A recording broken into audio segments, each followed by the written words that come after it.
Everyone, what's up? It's me again, Junkmaster3, and this is going to be a pretty damn big update video. And I decided to divide this update video into two parts. Basically, I'm gonna show first off in this video, I'm gonna show you all of the films that are either like comedy, action, thriller type of movies, and after that, I will show you all of the horror movies that are in this update video. So maybe like 50% horror and 50% other genres. So yeah, if you're into the horror stuff, make sure to watch this entire video before you turn it off.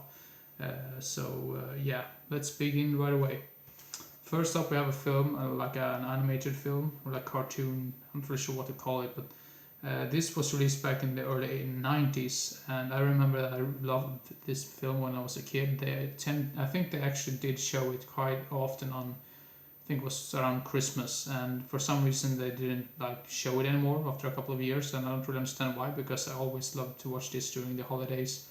But it's the Nutcracker Prince. Unfortunately, this only has the Swedish language to it, or the sound like the Swedish audio dub. I would love to see this in like the original dub as well, because apparently Keith Sutherland and I think it was Peter O'Toole also did some voice here in this film. So, but this one is really good for like a cartoon film in the early 90s. So yeah, the Nutcracker Prince. Then we have a film which I watched, maybe it was like a couple of months ago on YouTube, and I was like, well, what the hell? This is not any good movie by far, by any means, but I still thought it had some hilarious scenes in it. So yeah, it's still alright, but yeah, the movie is Dream a Little Dream 2. Now the first one is much better, and I just think it looks so weird with Corey Feldman. It looks like he's doing like a Michael Jackson impression, because he has sort of like this weird ass dance number in this, like in the middle of this film, which is, yeah, weird to say the least. Yeah, I mean, if you like the first one, you might enjoy it, but don't have any high hopes of for this film to be good, because it's not any like good film, but I still think it's charmingly good, if that makes any sense. But yeah, Dream a Little Dream 2. Then we have some action films. Film called Midnight Man, sort of a blind buy, but I've sort of recently gotten more and more into these early 90s action films in general. So yeah, Midnight Man. This has Lorenzo Lamas in it. I'm not really sure how you pronounce his name, but that's the best I could do. And then another one of those, probably, Fist of Honor, another sort of blind buy. And then finally I picked this one up. I always wanted to get this on DVD, I know for sure. I mean, I've had this on VHS, yeah, I was like, where can I find the DVD of this? I couldn't seem to find it anywhere. But yeah, I finally found it. Deadly Prey has some hilarious scenes in it. Unfortunately, I've only seen clips and bits and pieces of this film. But yeah, really looking forward to see this entire film all the way through. So yeah, Deadly Prey. Then we have some drive-in double feature with Search and Destroy and The Glove. I've heard really good things about Search and Destroy. That movie is also directed by William Fruitt, who did Killer Party and what's that other film? Killer Party, Funeral Home. I don't remember all of them at the moment, but yeah, those are some of those films that he directed as well. So yeah, Search and Destroy and The Glove. And then a film directed by the director of the Silent Night, Deadly Night, the very first Silent Night, Deadly Night movie, Charles E. Sellier Jr. Annihilators. Sorry, I sort of mispronounced it there for some reason, but also a film I wanted to see for quite some time. So yeah, apparently it's about some guys who returns home from the Vietnam War and they're all fucked up or something. So they basically take the war back home on the streets or something. So yeah, because it says here on the front, in 1972 it was the jungle of Nam. In 1985 it's the streets of America. Different places, same job. So yeah, sort of feels like one of those. This is another film I wanted to see for ages. This is another one which I've been looking for and I never seem to find it. But yeah, finally I got it, and the movie is The Zero Boys. Also some war film, I believe, maybe mixed with some horror elements, I believe. So yeah. And then a film that I got from one of my friends, and he basically told me, please tell me you don't have this film already. And I'm like, no, I don't have this film, I've never heard of it either, so that was really great. Yeah, the film is Flight of the Black Angel, some early 90s action film, I believe, about some pilot. Yeah, not heard anything about it, so gonna be interesting to check it out. And then another like war film, I believe. Is this like a war action horror film, I believe?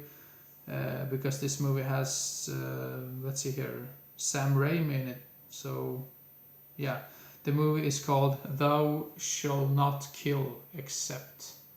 Just look at that cover art. That looks more like a horror film than a war film, in my opinion. But yeah, really glad. And this is also like an old Anchor Bay release. Not really sure if you can see that. So yeah, always awesome to find some of those early Anchor Bay releases, because it seems like you can't get a hold of those that often anymore, or that easy. Now let's see here. Then we have. I'm not really sure if this is like an action film or a horror film, so I sort of ended this section of the film with this one. So, and it's Chuck Norris in Silent Rage.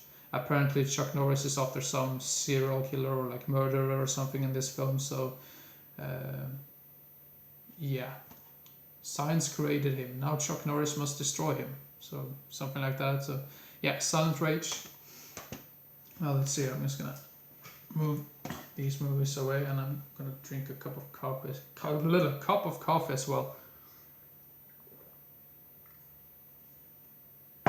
Now let's continue. Then we have a sci-fi film called Star Crystal. This is another one of those Anchor Bay releases. This is also a blind buy. I saw it was from the 80s and it was a sci-fi film and it was an Anchor Bay release, so those were the reasons for me to pick up this film. So yeah, and I really love this on the back. I'm pretty sure some bluish guy with some blue goo on him. Maybe he's turned into a Smurf or something. I'm not really sure. Then we have a film which I don't think this has gotten any like other like American release other than the VHS. And for like usual, the Germans, they don't seem to like the original title, so they decide to completely change the title. But this is the Kindred, and for some reason they decided to call it Experiment des Todes Anthony. Yeah, I'm not really sure that was my German impression, but that was probably terrible. But yeah, this is the Kindred. So I think this might have a release now, maybe on Blu-ray or something. I'm not really sure, but yeah, really glad to check this one out, because I've heard this is one of those lost gems of the 80s that no one talks about and that needs more recognition. And then we have a film, the sequel to a film which I still haven't seen, which I feel a little bit ashamed of myself that I haven't done that yet. But and the movie is Blood Feast 2 by Herschel and Gordon Lewis, and I've heard this is the best like release to get out of that film, or like the best, because the other release I wanted to buy before I found out that was like some cut version or something, and I believe this is like a director's cut. So yeah, Blood Feast 2. And then we have a double feature with The Mask of the Red Death and The Premature Burial. I think both films has I know one of them have Vincent Price in it. Not too sure if the other one also has Vincent Price in it, but yeah, this was mainly bought because of The Mask of the Red Death. So yeah, always been interesting to see more Vincent Price films, because I haven't watched that many Vincent Price films. So I'm like, yeah, I really love this actor, so I need to get more into those films in general. So yeah, The Mask of Red Death and The Premature Burial. Then a film which I've heard is supposed to be, I'm not too sure how this is connected with the Terrifier. I still haven't watched Terrifier, but it's directed by the same guy and it seems to have the same clown character in it. So yeah, All Hallows Eve, about some kids go trick-or-treating, and for some reason one of them receives like a VHS in his basket, and they watch it, and it seems to be some sort of snuff film that has something to do with this clown. So yeah, gonna be interesting to check that out.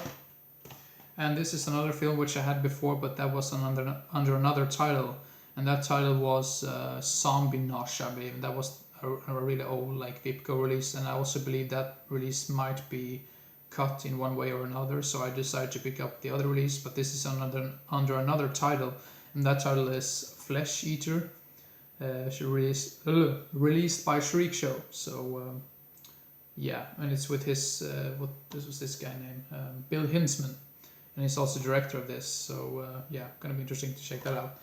Sorry for like repeating myself over and over again, but yeah, try to do my best. Then we have a film which I got interested in because I had watched a film called The Decoy quite recently with one of my friends, or like two of my friends, and we all thought it was decent, just decent. I mean, not really any special. But that movie was called Decoy, and this movie is called The Decoys, which doesn't really have anything to do with Decoy. But this is some sort of sci-fi horror from the early 2000s, so yeah. And then we have the sequel to that, Decoys 2, which came out in 2007, so a couple of years later. And then we have a trauma film. I think this is like an anthology film, okay, at least that's what I've heard. Chillers, apparently one of the better trauma films. Not better, but yeah, what the hell, one of the better ones, because I think this was part of like a 3-disc release with 2 other films, and one of those films I have seen before, which was called Evil Clutch, and that film was just terrible, really terrible. So I'm like, this was apparently the best in that box set. So yeah, Chillers were supposed to be the best one. Oh my god, I'm almost talking for 13 minutes now, but finally I've got this Final Destination 5, so now I have all of the Final Destination films. Now I need